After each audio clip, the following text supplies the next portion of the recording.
जनसुराज के सूत्राधार पीके पहुँचे जहानाबाद। प्रबुद्धजनों से किया जन संवाद। शिक्षा में सुधार व पलायन रोक बिहार की बदहाली दूर करने का दिया मूल मंत्र। जनसुराज के सूत्राधार बिहार बदलाव यात्रा के क्रम में शुक्रवार की शाम शहर के मारवाड़ी धर्मशाला में आयोजित कार्यक्रम में पहुंचे। इस दौरान उन्होंने शहर के प्रबुद्धजनों से सीधा संवाद किया तथा लोगों के सवाल भी पूछा तथा उसका जवाब भी दिया। लोगों ने भ्रष्टाचार, बेरोजगारी, शिक्षा की बदहाली आदि से सवाल पूछा। सुनिए लोगों की जुबानी। पूर्व सैनिक एक सार्जेंट मुकेश कुमार। तो हम जब वायुसेना से आए यहाँ तो देखे चारों तरफ भ्रष्टाचार है। तो इस भ्रष्टाचार से हम लोग कैसे निपटेंगे? हर हर महादेव, जय माता दी। This is the probability if you are wrong। तो उसी के बाद एक आपने रघुवंश प्रसाद का एग्जांपल दिया था कि वो मतलब जब भारत सरकार में सड़क मंत्री थे तो उन्होंने काम किया, लेकिन उसके बाद भी उनको उस एरिया के जनता ने हरा दिया। तो कैसे if you are putting against the crowd, और ये दोनों बात तो कॉन्ट्राडिक्ट कर गया सर। और दूसरी बात है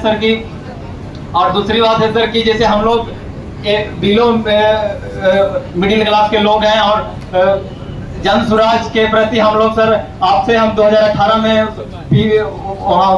यात्री मंदिर में आए थे तभी से, और सासाराम में ही हम पढ़े। दूसरा सवाल था कृषि रोड मैप का और मजदूरों के लिए आपका क्या है। और दूसरा एक हम आपको सुझाव देना चाहते हैं कि जैसे हम अभिवादन के लिए किसी को प्रणाम, नमस्ते या कुछ भी कहते हैं, उसके जगह पर अगर हम जय बिहार करके अभिवादन एक दूसरे के करें तो कैसा रहेगा? धन्यवाद। उन्होंने उनके मन में इस बात को कैसे स्थापित किया जाए कि जन स्वराज जो है उनके लिए कारगर होगा, क्योंकि हम जहाँ तक उसके बारे में आपको क्या कहना है? धन्यवाद। उसके बाद प्रशांत किशोर लोगों के सभी सवालों का जवाब दिया। उन्होंने कहा कि शिक्षा में सुधार के लिए सभी प्रखंडों में नेतरहाट की तर्ज पर 10 सरकारी विद्यालय बनाया जाएगा। वहीं पलायन रोकने के लिए सरकारी नौकरी के साथ साथ रोजगार के अवसर भी बढ़ाए जाएंगे। उन्होंने कहा कि पूंजी से ही रोजगार बढ़ेगा, इसके लिए CD रेशियो को भी बढ़ाना होगा। उन्होंने कहा कि अभी फ़िलहाल बैंक जमा पूंजी का 40% ही ऋण देती है, जबकि उसे 70% ऋण देना की जिम्मेदारी है। भ्रष्टाचार पर भी उन्होंने प्रहार किया। तो जनसुराज पहला बात ये कह रहा है कि अगले 10 वर्ष में हम लोग हर प्रखंड में 10 अच्छे विद्यालय, अच्छे मतलब जो सरकारी में ऐसा नहीं, नेतरहाट के जैसा 10 विद्यालय हम लोग हर प्रखंड में बनाएंगे। और हर साल सिर्फ एक ही बनाएंगे। एक क्यों बनाएंगे? क्योंकि अगर बिहार के हर प्रखंड में एक नेतरहाट के जैसा विद्यालय बनाना हो तो करीब 17 से 20 हजार करोड़ रुपया का खर्च करना पड़ेगा। और जो सरकार के पास पैसा उपलब्ध है वो इससे ज्यादा खर्च नहीं किया जा सकता है। तो लेकिन अगर हर साल एक विद्यालय भी बना तो अगले 10 वर्ष में हर प्रखंड में 10 नेतरहाट के जैसे विद्यालय हो जाएंगे।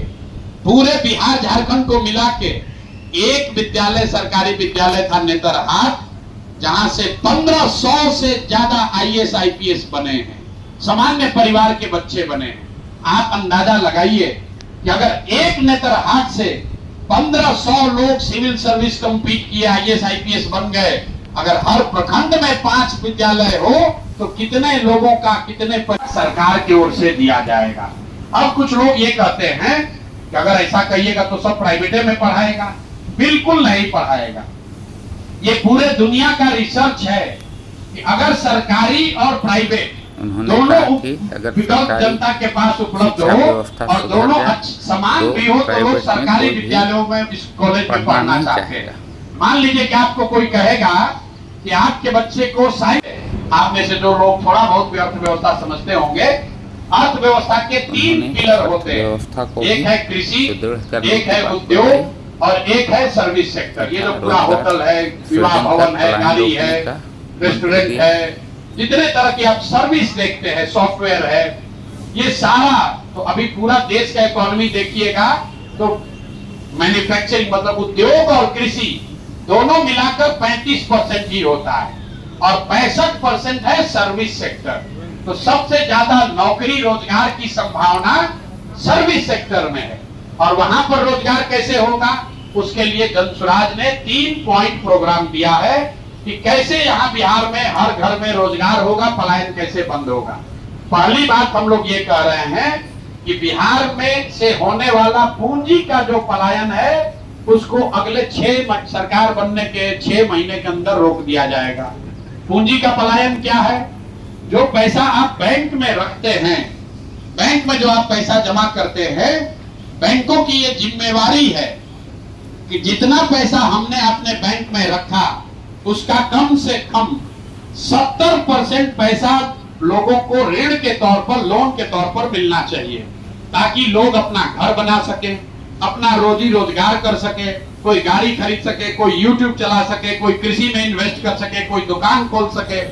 बिहार में एक आंकड़ा है, इसको रिजर्व बैंक ऑफ इंडिया जारी करता है, यहाँ पर 70% नहीं, बैंक वाले सिर्फ 40% पैसा ही वापस दे रहे हैं।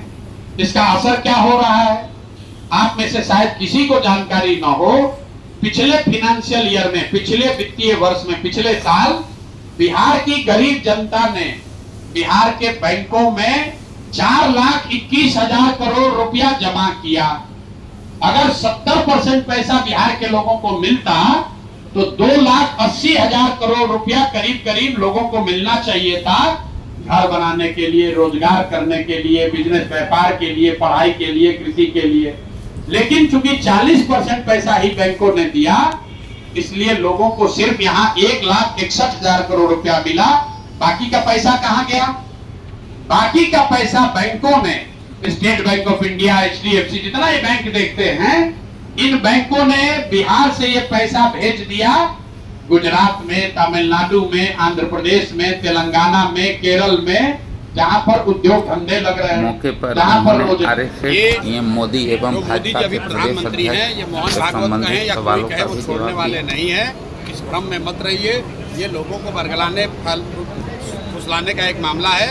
अगर 75 साल के बाद जैसे दूसरे लोगों को हटाया गया, वैसे मोदी जी को भी अगर हटना होता तो चुनाव के समय में ही कह देते। अगर जनता ने चुनकर उनको वहाँ बैठा दिया है, मुझे नहीं लगता है कि मोदी जी छोड़ने वाले हैं। और दूसरी बात यह है कि व्यक्ति की बात नहीं है। मान लीजिए कि अगर मोदी जी नहीं रहेंगे, उनके जगह जो बैठेगा वो भी तो वही RSS और मोदी जी की विचारधारा वाला ही बैठेगा, उससे क्या फर्क पड़ जाएगा? व्यक्ति नहीं है, विचारधारा महत्वपूर्ण है, जो व्यवस्था बनी हुई है। तो 2 बात समझ लीजिए कि मोहन भागवत के बयान से अगर आप ये समझ रहे हैं कि मोदी जी कल पद छोड़ने वाले हैं तो आप भ्रम में जी रहे हैं। और दूसरी बात कि अगर एक बार को हाइपोथेटिकली मान भी लें कि कल मोदी जी को संघ वाले हटा देंगे या कहेंगे कि हट जाइए, अगर संघ का इतना प्रभाव है कि अगर वो मोदी जी को हटा भी दें तो मोदी जी से भी ज़्यादा कोई रेडिकल होगा, उसको बैठाएंगे, यही मेरी समझ है। भाजपा इतनी बड़ी पार्टी है, वो चाल चरित्र चेहरा की बात करते हैं। उनका अध्यक्ष किसी सिखों के माइनॉरिटी कॉलेज को कब्जा किए हुए है, 25 बरस से अवैध कब्जा किया हुआ, उस पर मर्डर का इल्जाम है, उस आदमी पर गबन का इल्जाम है। और मैंने प्रेस कॉन्फ्रेंस में पूरा बाजाबता से बताया है, उसका अभी तक जवाब उन्होंने नहीं दिया है। अगर मैं गलत बोल रहा हूँ तो मुझ पर मानहानि कीजिए, मुझ पर केस कीजिए, मुझे पकड़िए। और अगर मैं गलत नहीं बोल रहा हूँ तो दिलीप जायसवाल इस्तीफा दें और मोदी जी बताएं कि वो दिलीप जायसवाल जैसे व्यक्ति के साथ मंच साझा करेंगे। और अगर कीजिएगा तो फिर काहे कहते हैं कि न खाऊंगा न खाऊंगा। मौके पर जन स्वराज के वरिष्ठ नेता डॉक्टर अभिराम सिंह, मुन्ना हुसैन, विमल कुमार, रुपेश पंकज, फिजांती देवी समेत